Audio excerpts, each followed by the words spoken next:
Isipin mo ito. Nakakadena ka sa isang armadong sundalo.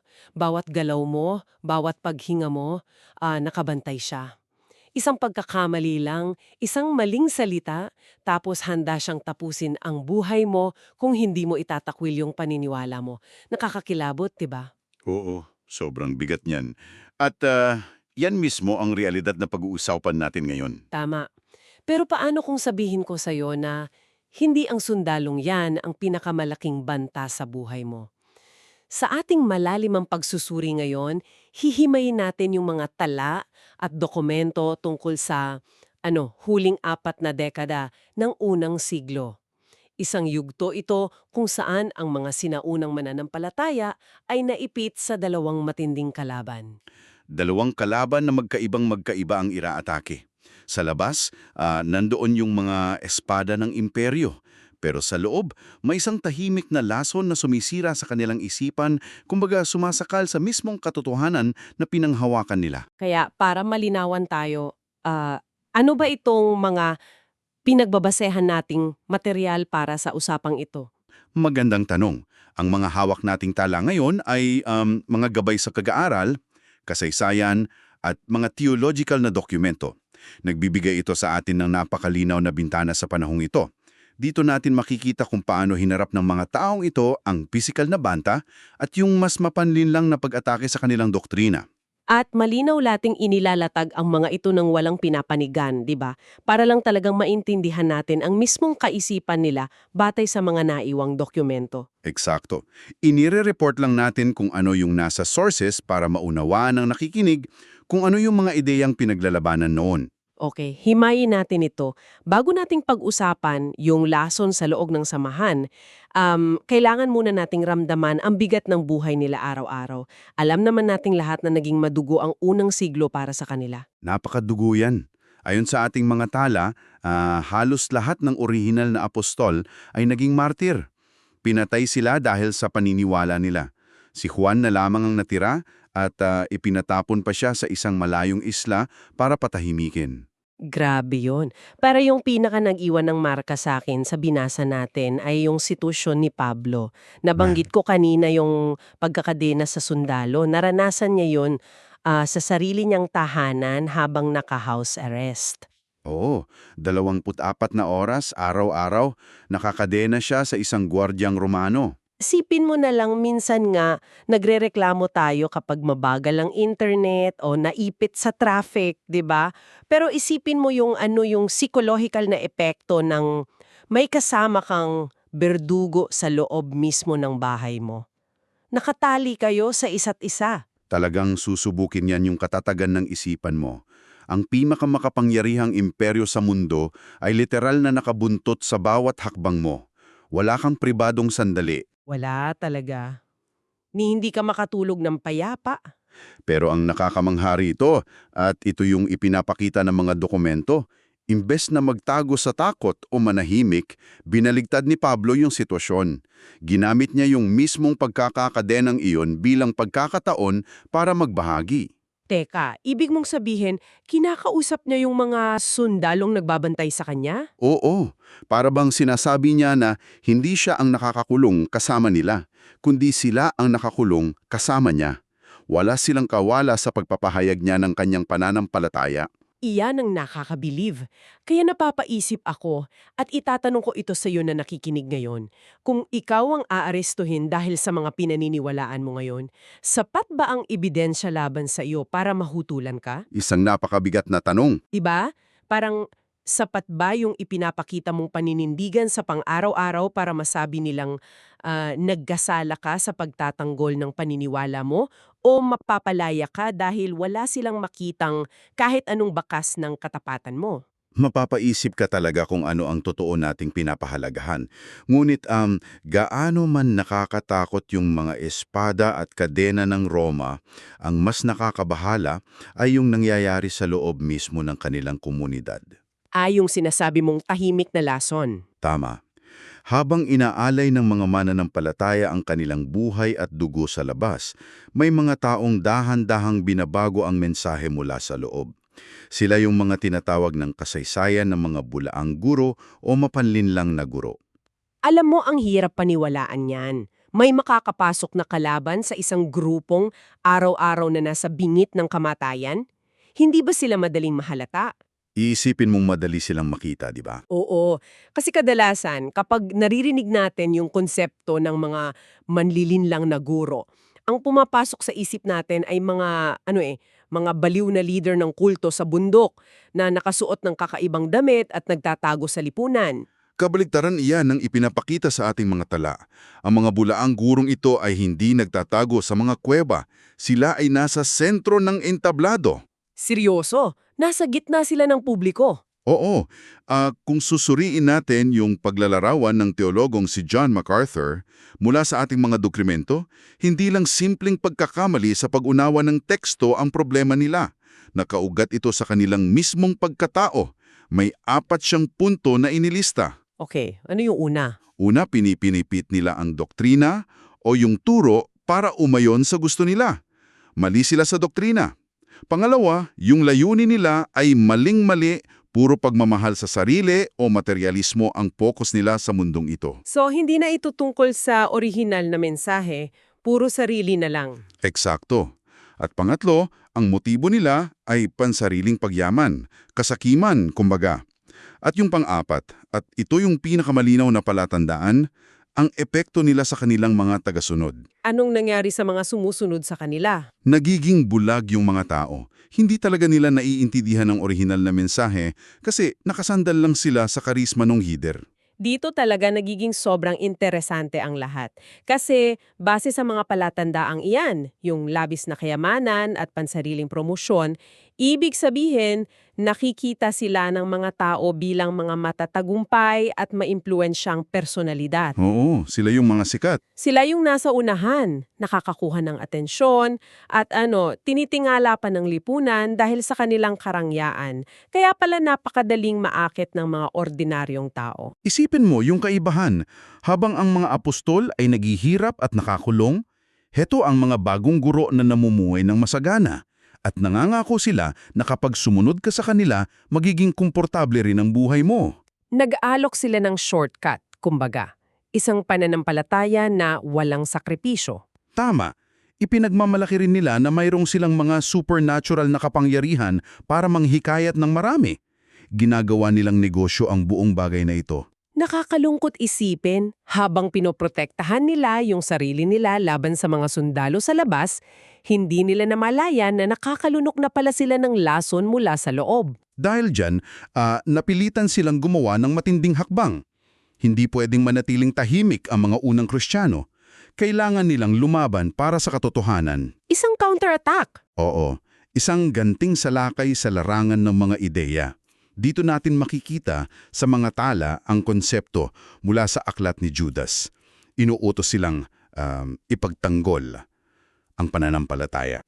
Yung tinatawag nilang contending for the faith. Iyan nga, na ang pananampalataya ay minsan at magpakailanman na ibinigay sa mga banal. Napakahalaga ng linyang minsan at magpakailanman. Ibig sabihin, tapos na, buo na. Eksakto. Hindi ito bukas para sa mga bagong bersyon o pagre-revise. Hindi ito isang dokumento na pwede mong i-edit taong-taon para sumabay sa kung ano ang sikat ngayon. Kumpleto at pinal na ito. Kaya, ano ba talagang ibig sabihin nito sa practical na buhay? Kapag naririnig ko yung salitang ipagtanggol, naisip ko, isang kalmadong debate sa isang coffee shop. Parang dalawang intelektual na nag-uusap ng mahinahon. Malayong-malayo yan sa kalmadong usapan. Yung salitang Griego na ginamit doon para sa ipagtanggol o contend ay nagmula sa konteksto ng atletika. Atletika, paanong naging sports ang pagtatanggol ng doktrina? Partikular ito sa matitinding paligsahan sa isang stadium tulad ng pambubuno o wrestling. Nangangailangan ito ng matinding lakas, pagpapawis at determinasyon para hindi ka mabaluktot o maitumba ng kalaban. Parang mixed martial arts o Olympics pala ito? Oo, ganong katindi yung effort na kailangan. Parang pagbabantay sa isang napakahalagang orihinal na recipe ng pamilya. Hindi mo lang basta itatago sa kahon. Kailangan mong tikman yung mga inihahain ng iba na nag-aaking sila ang gumawa para siguruhing walang nagdagdag ng lason o nagbago sa sangkap para pagkakitaan. Magandang paghahalin tulad yan.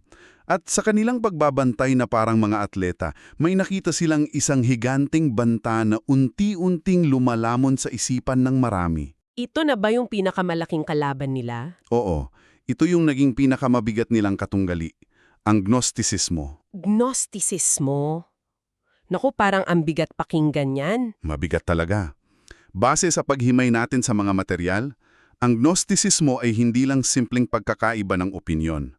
Meron silang 8 na pangunahing punto na direktang sumasalungat sa orihinal na turo. Okay, sige. Himayin natin itong 8 punto na ito. Ano yung una? Una, ang pananaw nila sa Diyos. Tinatawag nila siyang pleroma o fullness. Para sa kanila, ang Diyos na ito ay napakalayo at walang pakialam sa mga tao. So, hindi mo siya malalapitan. Hindi talaga. At pangalawa, naniniwala sila sa dualismo. Ito yung idea na ang lahat ng material na bagay sa mundo ay masama at ang espiritual lamang ang mabuti. Teka, lahat ng pisikal masama? As in, lahat ng nakikita at nahahawakan natin? Lahat ng material. Kaya nga umabot sila sa pangatlong punto nila. Dahil masama ang material, hindi daw maaari ang perpektong Diyos ang lumikha ng ating universo. Kasi nga naman, bakit gagawa ang perfectong Diyos ng isang bagay na masama at marumi, di ba? Tama ang lohika nila diyan, sa sarili nilang pananaw. Kaya para masagot kung sino ang gumawa ng mundo, ito ang panganim na punto nila. May mga serye ng anghel o emanations na nagmula sa Diyos. Emanations.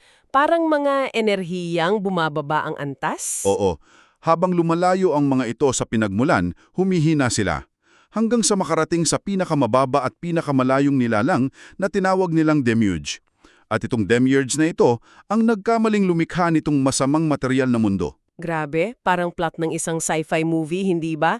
May malakas na puwersa, tapos may mababang uri ng alien na hindi sinadyang gumawa ng universo natin. Ganyan na ganyan ang dating niya at dahil dyan, nagkaroon ng malaking problema sa pang-4 na punto nila tungkol kay Jesus.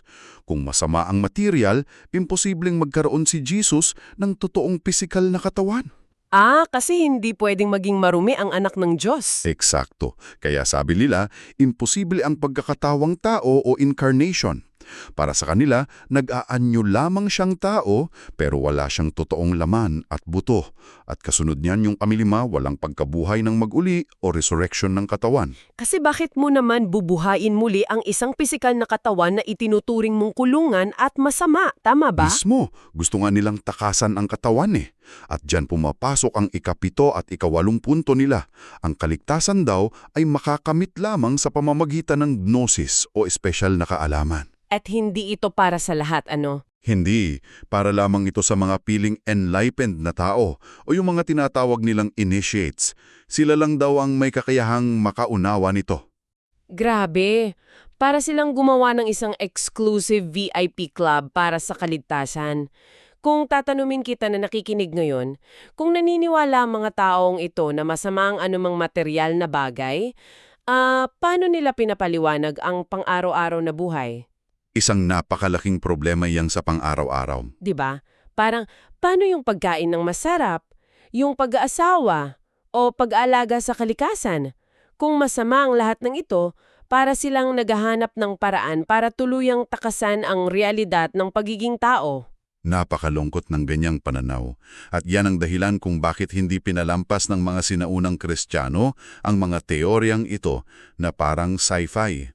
Ginamit nila ang kanilang mga teksto bilang sandata para sirain ang mga ideya ng Gnosticismo, punto por punto. Himayin natin itong counter-attack nila. Paano nila ginamit ang Biblia bilang depensa? Based sa activity sa source natin, ano yung unang ginawa nila? Unang-una, laban doon sa ideya na ang Diyos ay malayo at walang pakialam, ginamit nila yung nakasulat sa Epeso 2.18. Nilinaw doon na maaari tayong lumapit ng direkta sa Kanya bilang isang ama. So, hindi na siya malayo, pwede natin siyang kausapin. Oo, at laban sa pananaw na masama ang material na mundo, binalikan nila ang Genesis 1:31. Nang ginawa ng Diyos ang material na mundo, tinawag niya itong mabuti. Hindi niya ito ikinahiya. Boom! Basag agad yung dualismo nila. Paano naman yung sa katawan ni Jesus? Mariin nilang pinanindigan na si Jesus ay may totoong katawan. Ginamit nila ang Colossus 2:9 na nagsasabing ang buong kalikasan ng Diyos ay nananahan kay Kristo sa anyong pisikal. At para patunayan ang pagkabuhay ng mag-uli, ipinaalala nila yung nasa Juan 20, kung saan literal na pinahawakan ni Jesus ang kanyang mga sugat para patunayang mayroong siyang laman at buto. At yung tungkol sa sikretong kaalaman para lang sa iilan? Iyan ang pinakamalakas nilang sinagot. Sa unang sulat kay Timoteo, nilinaw doon na gusto ng Diyos na lahat ng tao ay maligtas at malaman ang katotohanan. Lahat hindi lang iilan. Kaya pala nabanggit sa material natin na ang aktibidad na ito ay maaaring maging loud and rowdy or maingay at magulo. Talagang magiging maingay kapag ganyang kabigat ang pinagdedebatihan. Kasi isipin mo, kapag sinabi ng mga Gnostic na sikreto at para sa ilan lang ang kaligtasan, napakalaking sampel nito sa mismong mensahe ng mga unang Kristiyano na ang biyaya ay walang bayad at bukas para sa lahat. At kung ikokonekta natin ito sa mas malaking larawan, makikita natin kung bakit ito napakahalaga. Ang pagtatangkilik na mabuti ang material na mundo at may pisikal na katawan si Jesus ay nagbibigay ng halaga sa ating karanasan bilang mga tao. Kasi tinatanggap natin yung physical na bahagi natin. Tama. Hindi natin kailangang kamuhian ng ating sarili o takasan ng ating katawan para maging banal. Ang pagtatrabaho, pagkain, at pagmamahal sa pamilya ay bahagi ng isang banal na disenyo. Napakaganda nun. Pero habang binabasa ko ang dulo ng ating mga tala, may nakita akong medyo nakakakilabot. Kasi akala ko ang Gnostisismo ay naiwan na lang sa unang siglo. Marami ang nag-aakala niyan. Ngunit ayon sa ating mga source, ang Gnostisismo ay hindi namatay. Ito ay revived o muling nabuhay at malaling na nakaka-impluwensya sa popular culture o sikat na kultura natin ngayon. So nandito pa rin sila. Oo, ang pagkilala sa mga palatandaan ng bulaang turo tulad ng pagiging nakasentro sa sarili, pag-ibig sa pera at paggamit ng religiyon para sa material na pakinabang ay kasing halaga ngayon tulad noong una. At nagbubukas ito ng isang mahalagang tanong para sa iyo. Nabanggit natin na ang Gnostisismo ay nakaangkla sa ideya ng lihim na kaalaman na para lamang daw sa mga enlightened o gising. Yung mga feeling mas magaling sa iba. Mismo. Ngayon, tumingin ka sa internet at sa social media mo. Ilang mga tao ang nahuhumaling sa mga extreme conspiracy theories ngayon. Mga taong mayabang na sinasabing sila lang ang nakakaalam ng sikreto ng mundo, tapos lahat tayo na hindi sumasang-ayon sa kanila ay mga bulag. Makikita mo talaga yung eksaktong paremong pattern ng pag-isip? 'Di ba? Kaya napapaisip ako, hindi kaya ang modernong internet culture natin ng lihim na informasyon ay isa lamang bagong bihis ng eksaktong parehong lumang panganib ng Gnostisismo mula noong unang siglo? Pag-iisipan mo yan hanggang sa muli nating pagsusuri.